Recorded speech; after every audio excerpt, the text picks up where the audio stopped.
My daughter found a secret camera in her room after a big family party, so we had another party to catch the culprit. You won't believe what happened. Hey there, I'm Stacy, and I'm 37 years old. My husband, Eric, and I were throwing a party at our house to welcome back my brother-in-law, Uncle Isaac. He had just come home after spending 5 years in prison for a crime he didn't commit. Yep, you heard that right, prison. But before you jump to conclusions about him or our family, let me tell you, Isaac was innocent. He got caught up in something he had nothing to do with. It took 5 long years of legal battles to prove his innocence and set him free. So you can imagine how excited we all were to have him back with us. The party was buzzing, everyone was having a great time. Isaac was in the spotlight, catching up with everyone and sharing stories from his time in prison. He had a special bond with my daughter, Wendy, who used to be really close to him before all this mess happened. Laughter and lively chats echoed through the house. The smell of yummy food filled the air as we all enjoyed a feast fit for royalty. It was a special time for our family, filled with happiness and togetherness, which made my heart feel warm. Once the party ended and everyone left, we were still buzzing with excitement. We were thankful to see Isaac back with us, alive, happy, and healthy after his unfair time in prison. Life went back to normal, and it felt like the drama in our family had calmed down, at least for a little while.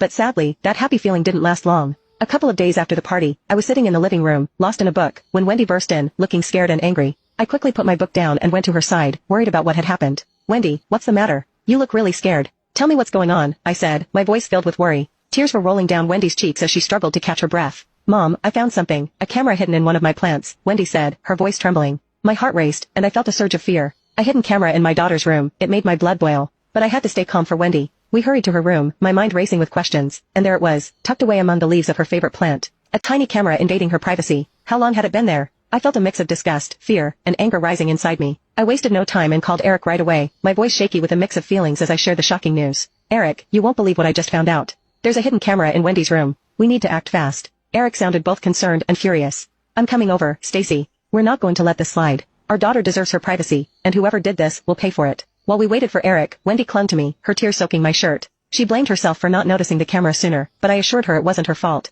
I promised to support her through this unsettling situation. When Eric arrived, his eyes reflected our emotions, anger barely contained beneath a calm surface. We carefully examined the camera, searching for any clues that could lead us to the person responsible. It was a betrayal of trust that hurt deeply, and we were determined to uncover the truth. The invasion of our safe space shattered the feeling of security we had worked so hard to build for our family. We needed to take action quickly, not only to protect our daughter, but also to restore our peace of mind. If there was one hidden camera in Wendy's room, who knew how many more might be lurking elsewhere in our home? Don't worry, Wendy. We won't stop until we find out who did this, I reassured her. Thanks, Mom. Can I please nap in the guest room? I don't feel comfortable in my room right now, and I'm really tired, Wendy asked. Of course, sweetheart. You do what you need to feel safe. I'm so sorry this happened, I replied gently. Wendy headed to the guest room, likely wanting some time alone after her privacy had been violated. I couldn't shake off the feeling of malice. Who could do something like this? We decided to review the footage, gather any evidence we could find, and involve the authorities if necessary. Nobody messes with our family like this. Though I was shaken, I found comfort in knowing Eric and I were on the same page. We sat together in the quiet of our living room, the seriousness of the situation weighing heavily on us.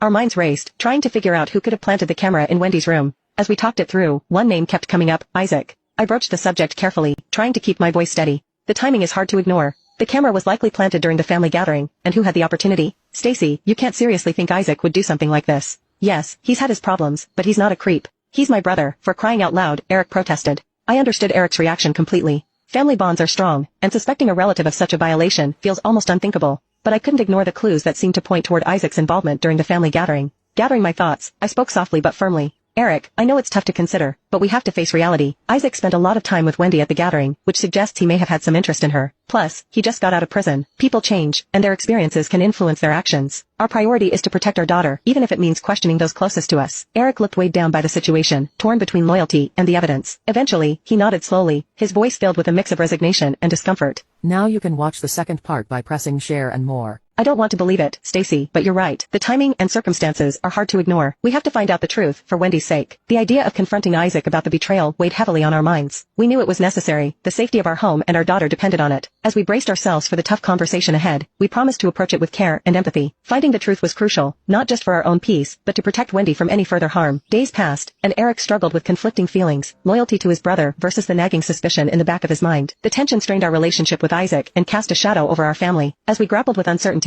a plan started to take shape in my mind, risky, but it felt necessary to catch the culprit. I shared my idea with Eric, suggesting that hosting another family gathering could be the key to uncovering the truth. Think about it, Eric. Whoever planted that camera might try to retrieve it during another family event. This gathering, meant for bringing us together, could give us the chance to catch them in the act. Eric hesitated, still torn between his loyalty to his brother and the need to uncover the truth. But as I explained the urgency of our situation, he eventually agreed that we had to explore every option before getting the authorities involved. It was a tough choice, but necessary to protect our family and regain our sense of safety. I called Tina, Isaac's wife, to propose the idea of another family gathering. Hey Tina, we were thinking of having another family get-together. Are you and Isaac free to join us? Tina's response was surprisingly enthusiastic. She eagerly accepted, expressing her excitement for another gathering. It struck me as a bit odd since she was usually more reserved, but I brushed it off, thinking she was just happy for family time. With the plans in motion, Eric and I focused on getting everything ready. Our home buzzed with anticipation and tension. We checked every corner for signs of intrusion, aiming to create a sense of normalcy while secretly preparing to catch the culprit. The stakes were high as the day of the gathering drew near, and our family's future hung in the balance. I felt a mix of nerves and determination. We were stepping into the unknown, but we were prepared to face whatever came our way to keep our daughter safe and our home secure. Now you can watch the third part by pressing share and more.